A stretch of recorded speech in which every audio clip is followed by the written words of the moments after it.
Hello everyone, Kamal from Truckadium. Today I have with me Nurfad Nadarevic. Everybody calls him Nerf. He is one of our instructors at Truckadium. He's actually the lead instructor for our advanced freight brokerage training course, and he's also one of the instructors for a very popular truck dispatcher and freight broker training course. So today we will actually have some conversation with Nerf about his experience in the trucking and logistics industry. Welcome Nerf. Thank you very much. How are you doing today? I'm doing fantastic. Sun's shining, I'm good.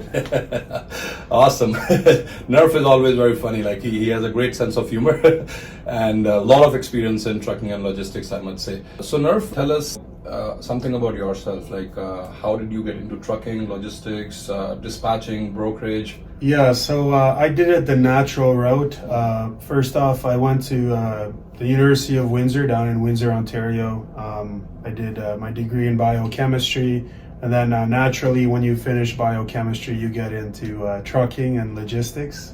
And so in 2010 my dad actually wanted to open up his own authority, his own trucking authority, and so he asked if I would take the reins, if I would be his right-hand man, kind of the go-to individual. And it's my dad and we're a close-knit family, so I said yes, of course. And I haven't looked back since. Honestly, I fell in love with the industry. I love the fact that no 2 days are alike. Right. Every day is different. There's new challenges, right, and new successes, and you just build off of that, right?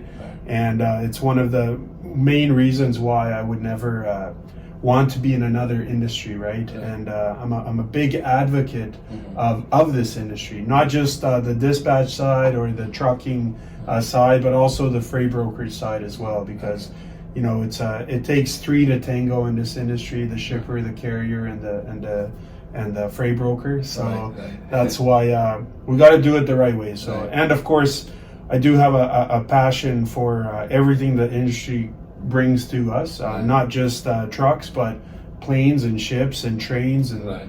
and so that's why and how I got into the industry. Right. So yeah. Okay. I think, how did you start like your first dispatching job or business? Like if you could, how was your a journey from start till finish? Yes. I know you worked with Landstar, you ran your own freight brokerage as Yes. well, you dispatched your dad's trucks as well. Yes. So share that story with us. Yeah, so I started dispatching my own dad actually, and one of the first loads that he ever did was I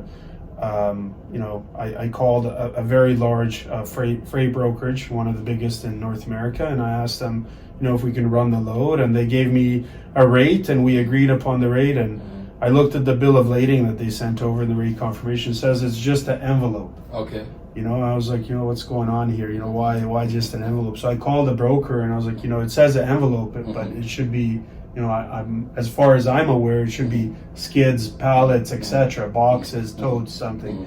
He says, no, the shipper wants an exclusive use 53-foot dry van, but they want it to go in, they want the envelope to go in this type of unit. Okay. So I told my dad, I'm like, hey, this is an envelope.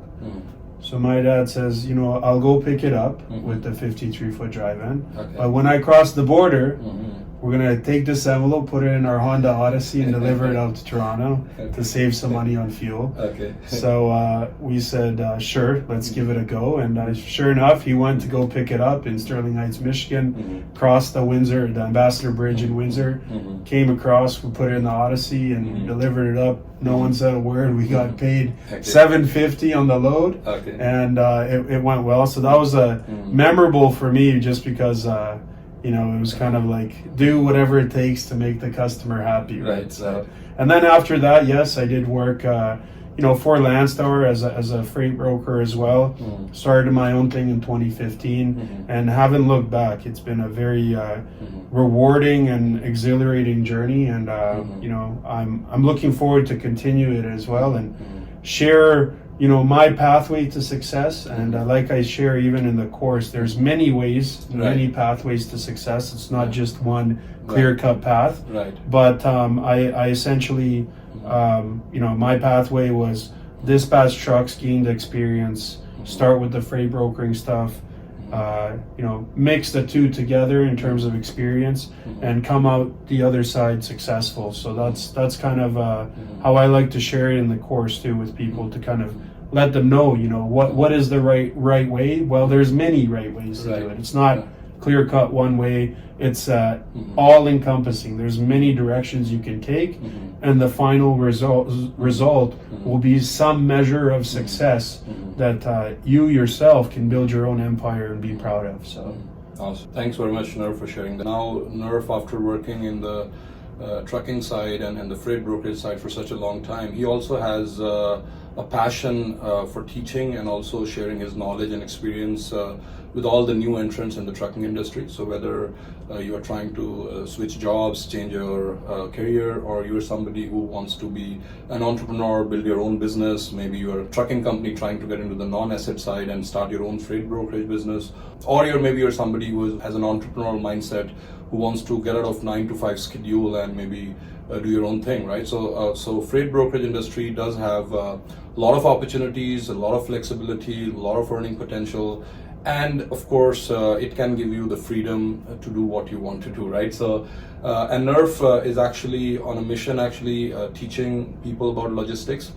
So the best thing about Nerf is he has so much to share from his own personal experiences. I think that's the beauty of the training sessions that he does.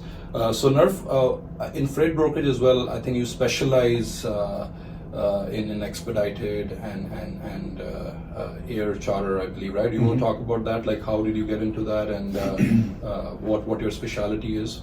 Yeah, so the first my first kind of taste of ground expedite came with my my 3-year kind of endeavor with Landstar, where I got very well versed in time critical, high responsibility freight, where when the customer says, and just in time freight, when the customer says, I need it this time, you get very good at delivering it at that time. So not 15 minutes early, not 15 minutes late, when they say.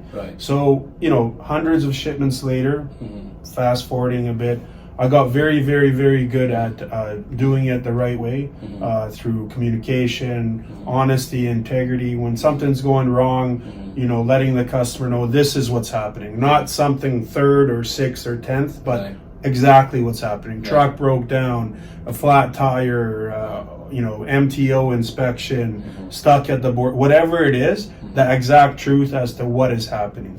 And that taught me to kind of be an advocate for truth in the industry as well. And that pushed me to, really fall in love with that, like, high tempo, high speed.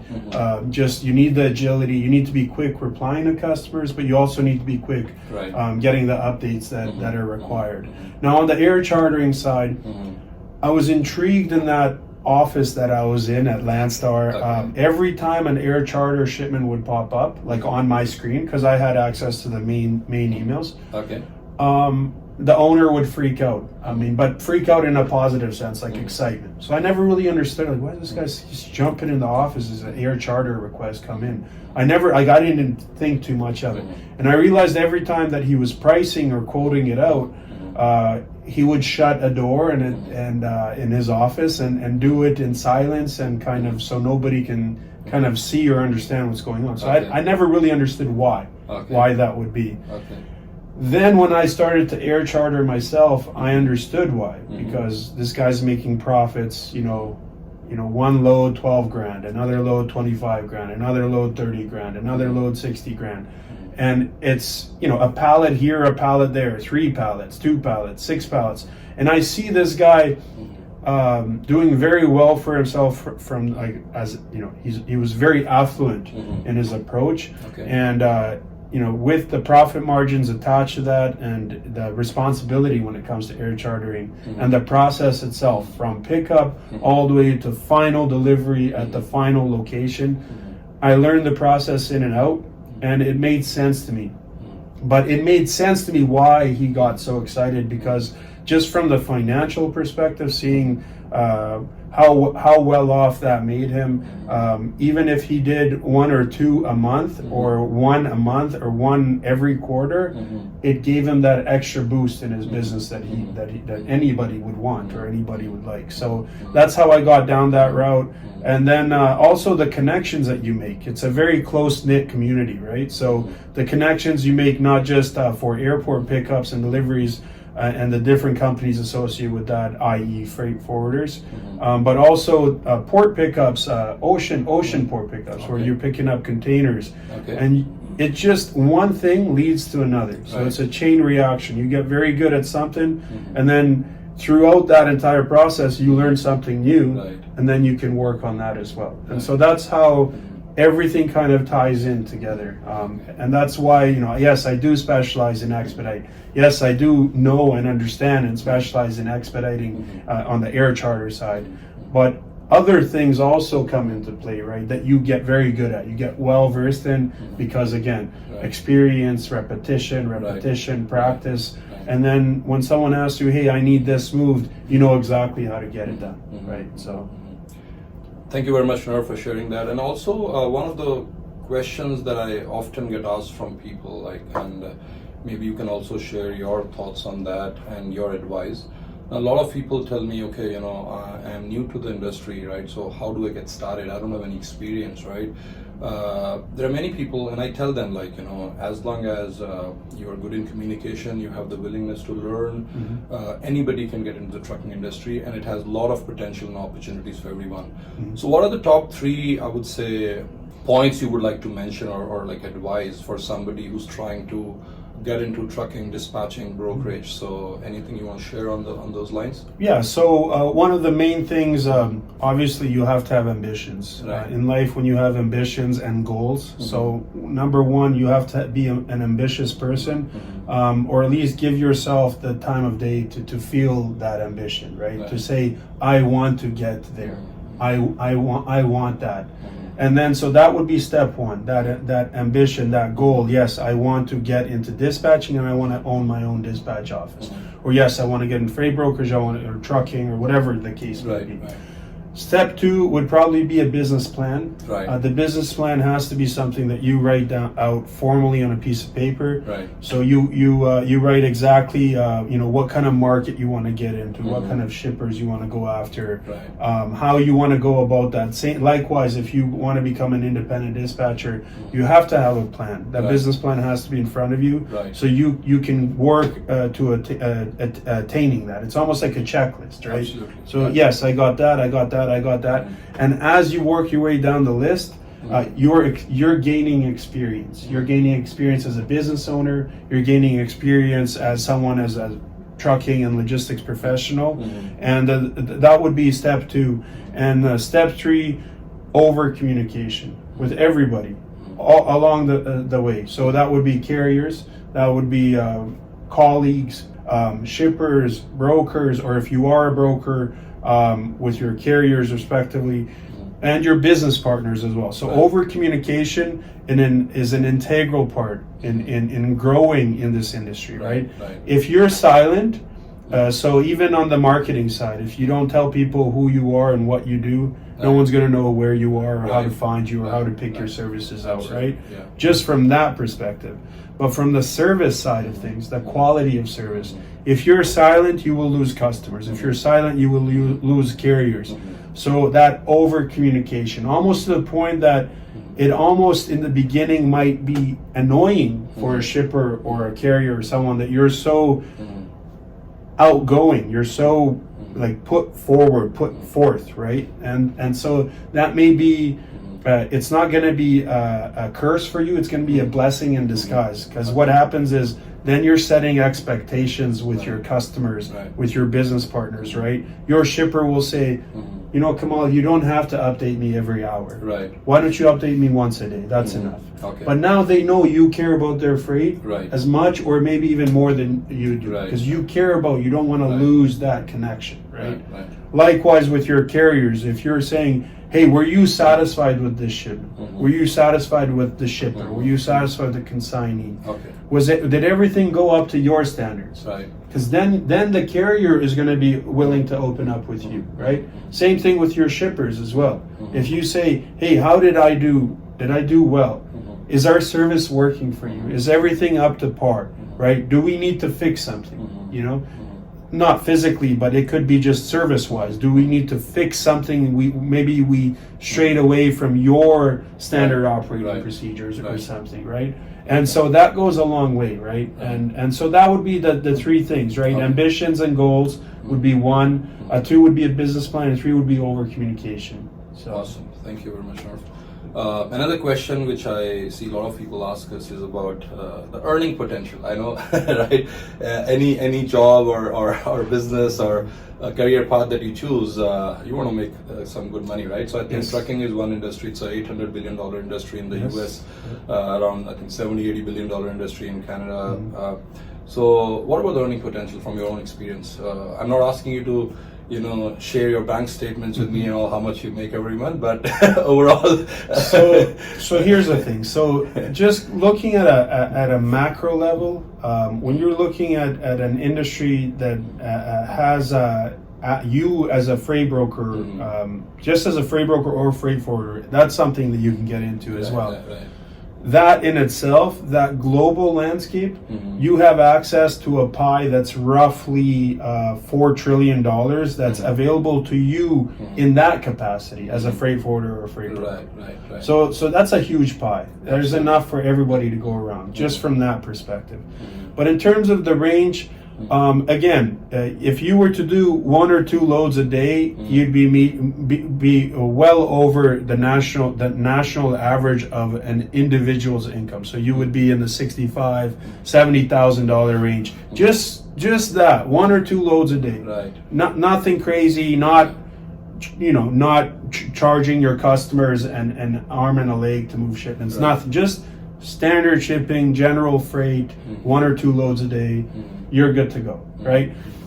But the fact that this industry is one of those industries is very unlimited income. And why I say that is because you can put so many of your eggs in different baskets, right? You can tap into expedite, you can do time critical, just-in-time shipping, air chartering, import and export drayage, ground expedite, general truckloads, less than truckload shipments, parcel shipping. There's too many avenues. With that being said, if you are going to be a steady broker and be doing your 20-30 loads a week, 50 loads a week, it adds up quickly. So you're already looking at $450,000-500,000 in profit. In profit. That's after expenses. That's after you've paid your carriers, your service providers, your vendors that are in any of those transactions. That's how much money you could be making in a standard situation. And I always tell people, yes, 500,000 is a lot of money, but that could be multiplied tenfold if you're always one customer away from that happening, right?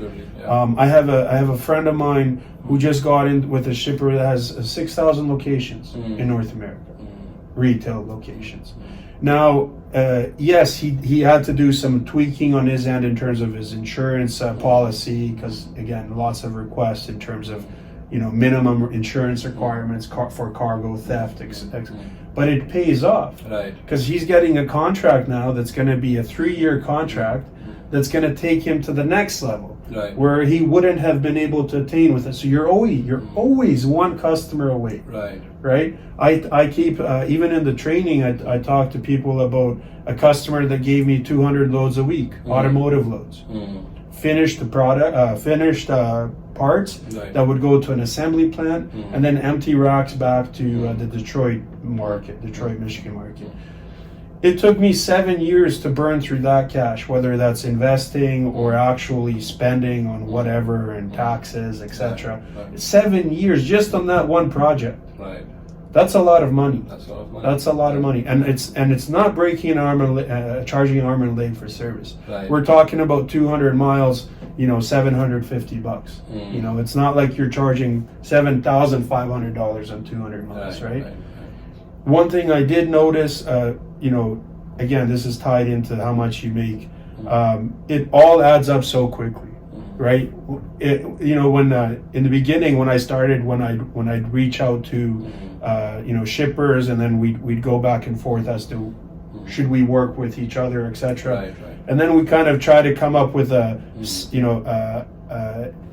medium point where it's like, okay, this is how much credit I'm going to extend to you. And I made it a habit in the beginning, like, okay, I'm going to give this shipper $50,000. By the end of the week, you're looking at it like, what the heck? I'm done. I now have to either stop working with this customer or take that risk and that agent risk and kind of say, okay, let's bump that up to 100,000, right? Because there's no way then to continue working, right? So one thing that I notice is adds up fast, just like profit does.